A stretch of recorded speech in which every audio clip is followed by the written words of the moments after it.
Well, everyone, it's time for us to go and take a look at the Samsung Galaxy S25 Ultra. See how it compares against the Samsung Galaxy S23 Ultra and see which one is the better one for you. Now, number one, a very big thing to keep in mind here is that with the Samsung Galaxy S23 Ultra, this is an older device. This one came out in 2023, so it is definitely a little bit older now. It's definitely not the latest and greatest phone anymore. With the Samsung Galaxy S25 Ultra, this phone is the latest and greatest, so there's clearly a little bit of a difference here. Now, if you do want to pick up either one of these phones though, links will be down in the description below. You can get them from there and you can help support the channel at the exact same time. Now, starting off with the outside of both these particular devices, the Samsung Galaxy S23 Ultra on the front side is going to be giving you a 6.8-inch dynamic AMOLED display. And within this type of panel, it's actually like a pretty decent type of display. It's actually a very good display, still even being for like a 2-year-old phone. This particular phone on the front is giving you a 1440p panel, 120 hertz, 1750 milliamp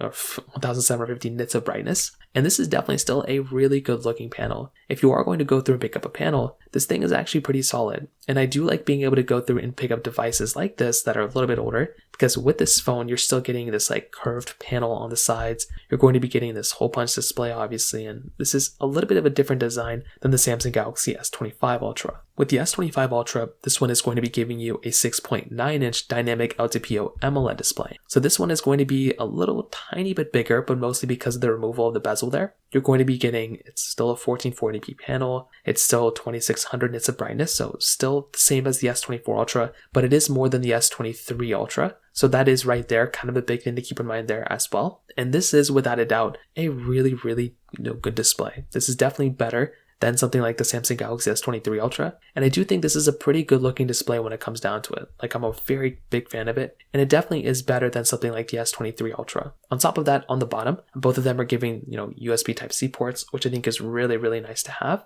I think that's an excellent thing. I love having USB-C, but they're both also giving you this S Pen support. So the S Pen is that stylus that you basically have, and I do think that is in and of itself another really nice thing to basically have here. So you're able to use that stylus whichever way you want to, and I do think, once again, being able to go through and pick up a phone like this that is going to be giving you that stylus support, it is a really, really nice thing to have, right? It's super cool. I love being able to go through and pick up a phone like this because that is in and of itself another really cool thing to basically have there. Now, on top of that, another very important thing to keep in mind here too is that both of them are giving you frosted glass backs. They're giving you like quadruple camera setups, and those things are super important things to basically have there as well. So that is, again, if you're going to go through and like pick up a device, that is in and of itself another really cool thing to basically have. So I definitely do think if you're going to go through and like pick up this phone, it's a really, really good phone, right? Both these phones are great. They're both going to feel like very expensive devices. And like I said before, if you are going to go through and like pick up one of these types of phones, I definitely do feel like getting either one of these devices is still a very, very good option when it kind of comes down to it. But clearly the S25 Ultra is going to be giving you a better display. It's going to be just a more expensive phone when it comes down to it as well. So that is going to be another asset for it. So I do feel like going through and buying these types of phones, it is a really nice thing to kind of think about there too. So that right there is a very important thing. Now, on top of that, the S23 Ultra is giving you basically a price tag of about $600 on Amazon, which is about like half the cost of something like a Galaxy S25 Ultra. So the S25 Ultra, that one is about $1,300 brand new. The S23 Ultra is about $600 brand new. So that right there is going to be another very important thing to kind of keep in mind there too, because that phone is definitely going to be a little bit better when it comes down to it from that side as well.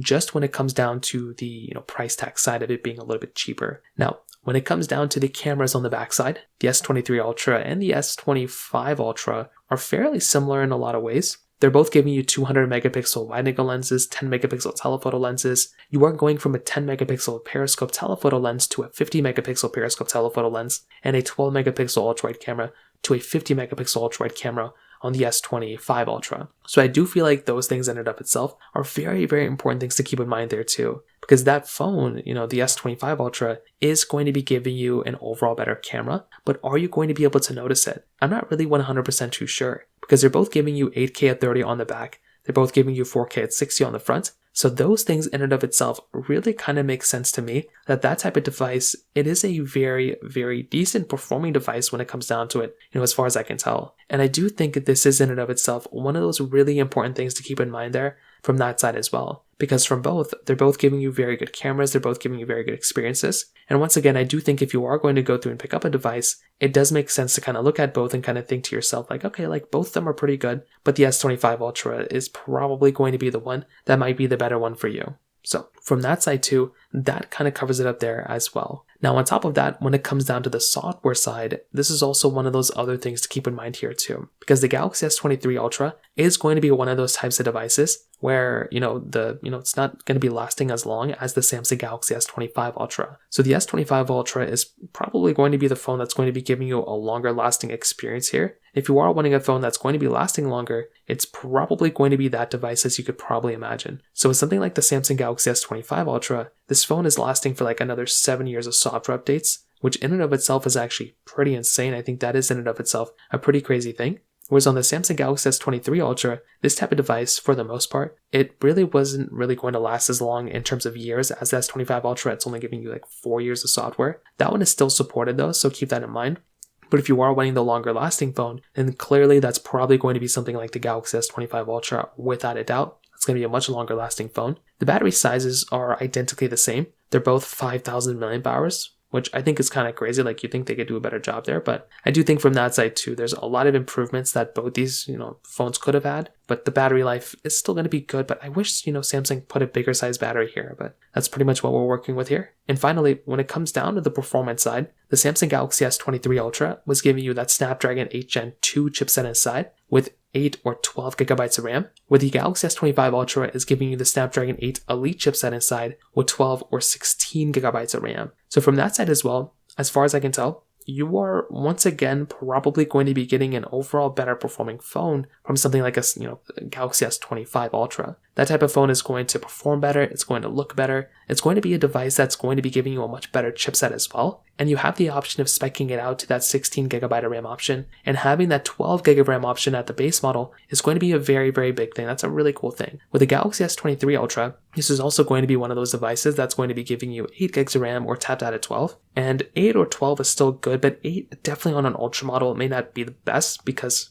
when you're comparing it to like 16, that might be a little bit of a different story. But I like both phones, but I definitely would say the S25 Ultra is far better. So overall, to kind of sum up this video, I definitely do think a Samsung Galaxy S25 Ultra is a better phone here, right? That's the one that makes a lot more sense for me to go and recommend to people. That's the one that I look at and I'm really, really happy about. And that's the one that I look at as being the overall better one. But I think the S23 Ultra is a really good value per dollar. I think if you're going to go through and buy a phone, that is the one that I'd look at and be like, wow, that is a really, really good performing device when it comes down to it. I really like the way that one looks and feels too, even though it's 2 years old. So the choice is yours, but that's kind of how I see both these devices somewhat holding up when it comes down to the performance level and everything like that, for this particular time. If you have any other thoughts or questions, let me know in the comment section below. Hit the like button, that would mean so much, but definitely hit that subscribe button. More importantly than everything else, I love every single one of you guys. Hopefully I'll catch you guys in the next video. Peace out till then.